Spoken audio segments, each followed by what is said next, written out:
ఈడు గుడ్డలు ప్రజలు ఊడదీసేశారు. ఈడు గుడ్డలు ఊడదీసేసి ప్రజలు లాస్ట్కి 11 సీట్లకే ఖాయం చేసినా కూడా ఈయనకి మీకు పదే పదే పదే చెప్తున్నాను మీడియా వాళ్ళకి, ఈయన చిప్పు పాడైపోయి ఉంది, లండన్లో ట్రీట్మెంట్ చేయించుకుంటున్నాడు. ఆయనకి ఏం చేయటానికి ఏం చెప్పడానికి చేతగాగా ఎవరు గుడ్డలు కూడా తీసుకుంటావురా బాబు? నీ గుడ్డలు ఊడదీసి ప్రజలు 5 కోట్ల మంది ప్రజలు నీకు ఆంధ్ర నుంచి తరిమేశారు. ఎందుకంటే నువ్వు పనికి రానివి ఎదవ కాబట్టి. ఇవాళ నువ్వు ఏం చెప్పా, హెలికాప్టర్లో వచ్చేటప్పుడు హెలికాప్టర్ దిగేటప్పుడు నీ నాటకాలు పోలీస్ బందోబస్తు అక్కడ ఎంత ఉంది చూడలేదా? నీ కళ్ళు ఏమైనా పోయినాయా? నీ కళ్ళు ఏమైనా కనబడలేదా? అంటే సైకో జగన్మోహన్ రెడ్డికి ఏంటంటే పాపం మైండ్ ఖరాబ్ అయిపోయింది. ఎందుకంటే కాకీలకి గుడ్డలు విడదీస్తాను, పోలీసు వాళ్ళకి గుడ్డలు విడదీస్తాను. అరే సైకో, నువ్వు ముఖ్యమంత్రిగా ఉన్నప్పుడు 5,000 పోలీసులకి నీ వెనక నీ ఇంటి చుట్టూరు పెట్టుకొని ఏ రకంగా డ్యూటీ చేయించా వాళ్ళతో? అప్పుడు ఎందుకు గుడ్డలు ఉడతీలేదు అంటే అప్పుడు పోలీసు వాళ్ళు ఇప్పుడు ఏంటంటే చంద్రబాబు నాయుడికి తొత్తులుగా మారారంటావా? ఎందుకంటే తొత్తులుగా చేసింది నువ్వు, అదే అలవాటు నీకు ఉంది కాబట్టి ఆ రకంగా నీలాగా 420 లాగా వాళ్ళు చేసి వాళ్ళు రాజకీయాల్లో రాలేదు. వాళ్ళు ఉన్నత స్థాయిలో చదువుకొని ఇవాళ ఐపీఎస్లు కానీ ఐఏఎస్లు కానీ పోలీస్ ఆఫీసులు కానీ వాళ్ళు కాకి షర్ట్ వేసుకున్నారు. అది గౌరవివు.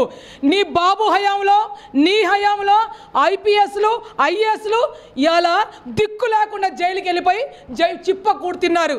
చిప్పకూడు మీరు పెట్టారు. అది మీ నైజాం.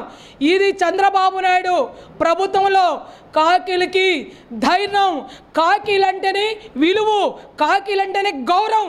కాకి షర్ట్ కాదు, 3 సింహాలు ఎప్పుడు పెట్టుకుంటారో అది విలువిచ్చే పార్టీ తెలుగుదేశం పార్టీ. ఇవాళ పోలీసు వాళ్ళకి విలువ లేకుండా గత 5 సంవత్సరాల్లో కూడా వాళ్ళకి నీ చెప్పుల్లాగా యూజ్ చేసుకున్న వాడివి, వేస్ట్ ఫీలర్స్ గాడివి నువ్వు. వాళ్ళ గురించి మాట్లాడతావా? నీకు ఎంత ధైర్యం? పోలీసు వాళ్ళు నేను మళ్ళీ వస్తున్నా. ఎక్కడికి వస్తున్నావు నువ్వు? మళ్ళీ ఎక్కడికి? లండన్ హాస్పిటల్కి వెళ్తున్నావేమో. ఒకసారి గమనించుకో సైకో జగన్మోహన్ రెడ్డి అని చెప్తున్నారు. కళ్ళు మూసుకొనే ఉంటున్నాడు. కళ్ళు మూసుకొని 4 ఏళ్ళు అంటే పాపం ట్రీట్మెంట్ ఇంకా 5 సంవత్సరాలు ఉందేమో. ఇవాళ ప్రజలు నువ్వు శవరాజ్యము మానేసాయి.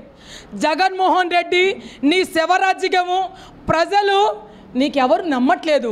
ఇవాళ నీ పక్కనున్న కార్యకర్తలు నీకు నమ్మట్లేదు. ఎవరో నువ్వు పేటీఎం బ్యాచ్లు తీసుకొచ్చి నిన్న వీరలేపించేసి గోల చేపించుకున్నావు.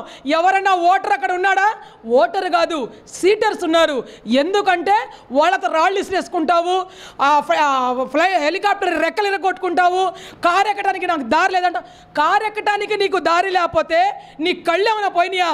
పోలీసు ఏ రకంగా బందోబస్తుగా నీకు ఎట్లా ఎక్కిస్తుంది? నీకు బుద్ధి లేదా? సిగ్గులేని మాటలు మాట్లాడుతున్నావు. శవరాజ్యం చేస్తా. ఇన్ని సంవత్సరాల నుంచి నువ్వు ఏం చేసావు? గత ప్రభుత్వంలో 5 సంవత్సరాలు ఏనాడైనా బయటికి వచ్చావా? పబ్జి ఆడుకుంటా ప్రజలకి నట్టిట్లో ముంచేసావు. ఇవాళ కూర్చొని చెయ్యి ఇట్లా పెట్టి తల ఊపుకుంటా కూర్చుంటున్నావా? అరే బాబు సైకో, నీ చరిత్ర లేదు. నీ చరిత్ర అయిపోయింది. నీ చరిత్ర రక్త చరిత్ర. నీ చెల్లెలే రోడ్డు మీద పెట్టారు. నీకు జన్మించిన తల్లే నీకు రోడ్డు కోటెక్కిచ్చింది. సిగ్గులేని జన్మ. నువ్వు కూడా మాట్లాడుతున్నావా? నువ్వు కూటమి ప్రభుత్వం గురించి, నారా చంద్రబాబు నాయుడు గురించి మాట్లాడే అర్హత లేనివాడివి నువ్వు.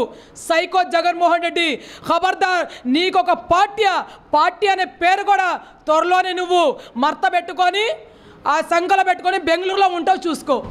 భద్రత ఆయనకి జెడ్ కేటగిరీ భద్రత లేదంట. అంటే ఈయనకి ఒక 5,000 మంది పోలీసులు పెడితే జెడ్ కేటగిరీ ఉన్నట్టు. జెడ్ కేటగిరీ ఉన్న హోదా ఉన్నాడు ఈయన కాదండి. జెడ్ కేటగిరీ ఉన్న హోదాలో ఆనాడు ప్రతిపక్షంలో ఉన్నప్పుడు నారా చంద్రబాబు నాయుడు గారు ఆయన జెడ్ కేటగిరీ ఒక హీరో. ఈయన ఒక షీటర్. ఈ షీటర్కి ఏం చేస్తాడంటే వెళ్తా ముందే చెప్పేశాడు, నేను అక్కడ వస్తున్నాను, నా ఫ్యాన్ రెక్కలు తుంచండి, నా కారద్దాలు పాల్గొట్టండి, నా గులకరాయ కొట్టండి, నా కర్రతో కొట్టండి. ముందే వీడి ఫోన్లో చెప్పేసి కూడా ఎదవ వీళ్ళు.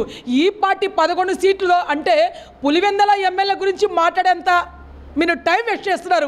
మాకు తెలిసి, మాకే కాదు ఆంధ్ర రాష్ట్రంలో ఉన్న హోమ్ మినిస్టర్ కూడా టైం వేస్ట్ చేసుకున్నారు ఇప్పుడు.